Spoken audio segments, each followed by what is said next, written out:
So it's been a while since I talked about Andrew Yang, but I do want to take some time to focus on his campaign because he's surging. I think that Andrew Yang is someone who is very personable. I think he's running a dynamic campaign, and it's easy to see why he has a lot of momentum. And let me just say this, seeing him surpass Kamala Harris in at least one poll in California, it warms my heart because we all love an underdog story. We love seeing, a corporate Democrat, an establishment-backed candidate be surpassed by someone who is largely an outsider, and I absolutely love it. But what's interesting is that, my response to Andrew Yang has been either hot or cold. Sometimes I vehemently disagree with him.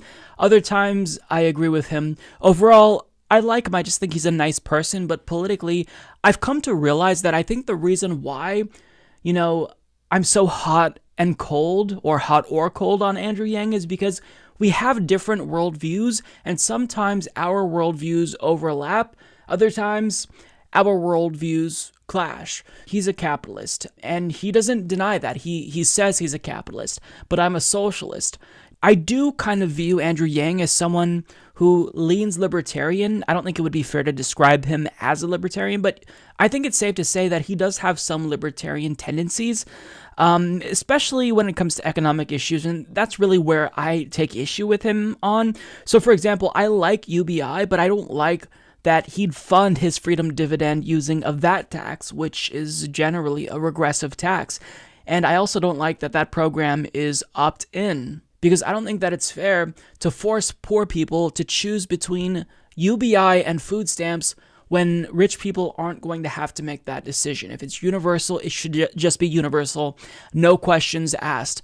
But, that's some worldview differences. However, that doesn't mean that Andrew Yang's more libertarian tendencies are always bad, because there's one policy that is fairly libertarian or progressive. It's a little bit of a combination of both that he recently endorsed that I absolutely love. This is what he said on the Hill about decriminalization of drugs. I would decriminalize opiates that are being used for personal use and aren't being distributed. So in addition to decriminalizing marijuana, I would decriminalize opiates for personal use. That's a big deal. Does that include heroin? Yes, it does. At this point, what's happened is you had this OxyContin addiction that has morphed into fentanyl and heroin, right, which are frankly more accessible and sometimes less expensive than the OxyContin that started the addiction chain. Yeah. Are you familiar with the Portugal model, what they've done? Because it's very similar to what you're saying. They essentially decriminalized all drug use, including heroin. They have injection sites where people can go and be dosed, but also have access to treatment rather than being thrown in prison. We're not talking about dealers here. We're talking about individual addicts. Is that consistent with what you're talking about here? Yeah, I was inspired by Portugal's success, where in the wake of this change in approach, they saw a massive reduction in both overdose rates and substance abuse rates. So I'm for safe injection sites, safe consumption sites, and I'm for referring addicts to treatment instead of jail and letting them know this. So that right there is absolutely remarkable. And look, he deserves a lot of credit for that. And he's even outflanking Bernie on this issue. Credit where it's due. This is fantastic. And this is why I really like candidates like Andrew Yang being included in this race, because they bring new ideas to the table and then they force other candidates to compete with them from the left. So I like what he's doing. I love that he took that stand. And, you can see why this is popular and also why strategically this is smart, because this is something that would be appealing to libertarians because it promotes individual liberty, but simultaneously it also promotes progress. So you see the overlap there. Progressives and libertarians can obviously get behind something like that. So I love that he came out and said that he'd like to model our drug policies after Portugal's. And, on the subject of individual liberty, he recently also came out in favor of classifying digital data as personal property, which I think is a great idea. And it's why I'm so glad that he's in the race, even if he's not my number one. So, when I agree with him wholeheartedly usually. And, I absolutely am ecstatic about some of the ideas that he's bringing to the table. But, he does tend to inexplicably betray what I perceive to be libertarian leaning tendencies by endorsing policies that are just, nonsensical, in my opinion, that are against the First Amendment, that would otherwise be backed by like establishment candidates, and I can't fathom why he would take this position. Case in point, here's what he said about Julian Assange. Do you support Julian Assange? I think Julian Assange should stand trial. I am generally pro whistleblower and pro people that try and call out bad behaviors. But in that particular case, he did end up disclosing some information that really had no useful purpose except for potential damage to our infrastructure, like the undersea cables location and some other things. So I certainly would not be in favor of I think he should stand trial. Thank you. So that's a big yikes for me. That's a big yikes for me. Now, say what you will about Julian Assange. I've talked about this on the channel before. This is not about Julian Assange, in my view. This is about protecting the First Amendment, protecting whistleblowers, allowing our government to be challenged by journalists and, holding our government accountable for war crimes that we're committing. So the fact that he would take that position, it doesn't make sense to me because it seems like he's intentionally trying to undercut his libertarian appeal in order to cater to the more establishment demographic within the Democratic Party, primary base. But on top of that, he was recently on a CNBC reporter's podcast, and what he said about Bernie Sanders and Elizabeth Warren's wealth tax, I found very disturbing. The Republican economists I talked to, who praised the efficiency of what you proposed, contrasted it with the wealth tax that Sanders and Warren have talked about, and said that just won't work. It won't raise the money. It will trigger a lot of evasion. There are measurement problems. Do you agree with that? Do you think the wealth tax is a bad idea? I think the wealth tax is an idea in spirit that makes sense given the wealth distribution, but in practice, it would have massive implementation problems. There would be capital flight. Wealthy people would renounce their citizenship. And the bigger problem isn't even the money. It's the annual inventorying of their assets. That the truly wealthy in this country have zero interest in submitting to an annual audit of all of their assets. They barely know what all their assets are. And the last thing they're going to do is report them every year and then pay a toll. So you would have massive compliance problems. And to me, there are better ways to make this economy fair. Though I understand the spirit of it and the intent of it, but I agree that it would be somewhere between problematic and a disaster in practice. So to say that a wealth tax would be somewhere between problematic and a disaster in practice, I think that that's harmful for left-wing discourse because that's not true. That is not true. And the person who brought this question to your attention was citing what Republican economists say about that. Of course, they're going to say that a wealth tax is harmful because Republicans, they are the elitist party that looks out for the well-being of elites and the wealthy. If they don't want to conduct yearly audits, then throw them in jail. I mean, be harsh. You have to crack skulls as president, especially when it comes to elites, because they have too much power. So we have to rein them in and understand that this is class warfare that we're talking about. This is not a war that was started by the poor. This was started by elites.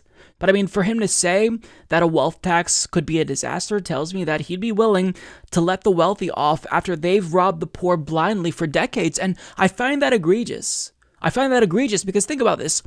Why is it that we only think about what elites want when we're designing policies? Do we ever consider what normal Americans want? I mean, what, more than 80% of the country didn't want net neutrality to be repealed, but it was still repealed anyway?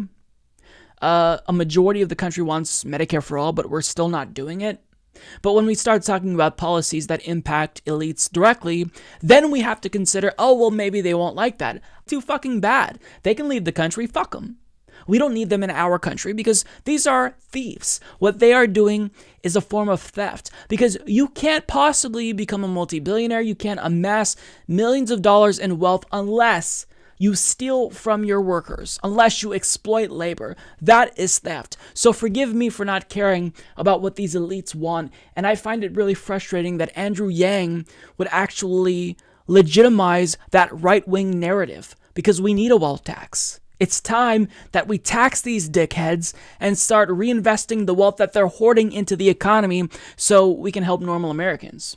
Now, that's not to say that he is against helping normal Americans, because of course he's running on the freedom dividend, right? So I believe that he believes he has the best strategy to help Americans. But you need really a strong structural change platform, and part of that means getting this wealth back that elites stole from Americans. That's completely crucial. Now, this doesn't mean that I don't like Andrew Yang. I think that it's really important that if you disagree with a politician, you lob constructive criticism against them, because no politician is perfect. We should prioritize policy over personalities. So when it comes to Marianne Williamson, I absolutely love that she elevated the issue of reparations. I love that. She's better than Bernie on that issue. Does that mean I support her overall? No, I don't like that she doesn't support single-payer Medicare for all. I like that Tulsi Gabbard elevates the issue of ending regime change wars. I just wish that she would also support single-payer Medicare for all and talk about ending the drone wars and ending U.S. imperialism and closing down our military bases. Bernie Sanders is phenomenal on a number of issues. He is great when it comes to the issue of LGBTQIA plus rights, but I want him to commit to legalizing sex work. I want him to get on board with a policy like the one that Andrew Yang supports, where you decriminalize opiates. I think that that would be fantastic. So this isn't about, protecting the candidates that we like. This is about saying, if you're going to represent us, then I want you to listen to my criticism. And the good thing about Andrew Yang is that I do like that he does seem inclined to listen to criticism. Because when I brought him on my show and I told him about the worries that I had with the way that he was implementing UBI, a month or so later, probably not because of me, but a month or so later, he changed his policy to kind of address the criticism that me and others were using to talk about his form of UBI. And I find that incredibly admirable. So this is why, during these primary races, we want this to be a race to the top. We don't want this to be a race to the bottom. And part of that is really keeping these candidates in check. So while I like Andrew Yang, while some of his ideas are fantastic, I am not going to bite my tongue and, not criticize him if he says something that I think is harmful. But, on the other side of the same coin, if he does something that's great and he implements a policy that I really, really like, or promotes a policy that I really like, then I'm going to say, that's awesome. I hope you pressure Bernie to, adopt that policy. Like, I want them to go tit for tat, right? Elizabeth Warren proposes student loan debt cancellation, then Bernie one-ups her and proposes 100% student loan debt cancellation. This is what primaries are about.